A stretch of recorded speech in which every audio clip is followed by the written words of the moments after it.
Mr. Elba, you're a dead man. What did you think when you got that script? and how far in advance did you know? No. Don't lie now. Yeah, right. No, I always had an idea that that was going to happen. Yeah. David had called me 2 days beforehand. No, I guess David called me like maybe the month before the script was about to be issued, and we had a very quick conversation. And because I guess we all know what was going to happen, and it was very basic conversation that we're about to end that storyline. Mm-hmm. And personally, I was sad to see Stringer, my character, go, because I'd fallen in love with what he had achieved and how the storyline had expanded. But as a fan of the show, and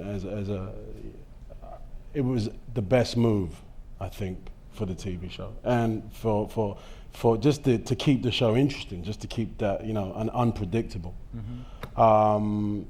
I felt, and on honesty, I felt that there was a kind of rapidness that happened to his demise. I think that it happened very quickly, and that was my surprise. That was the main thing that I was surprised about, how quickly it happened.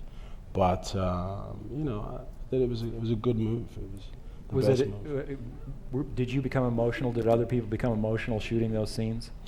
Yeah, the actual shooting the scenes were emotional, not overly so, but we've all worked really hard on a storyline that should have ended in the first season. Mm-hmm. And we were, this character is a key figure in that storyline, and to see him blasted away like that was, for all of us, everybody, it was hard. It was very hard. There was a scene, I think it was in the 12th episode, where we had this extra who was, he had to zip Stringer Bell up in the body bag.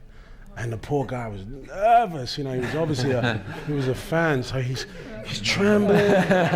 Well, the zip wouldn't go up, so I couldn't help it, but I had to go, "What are you doing, bro?" And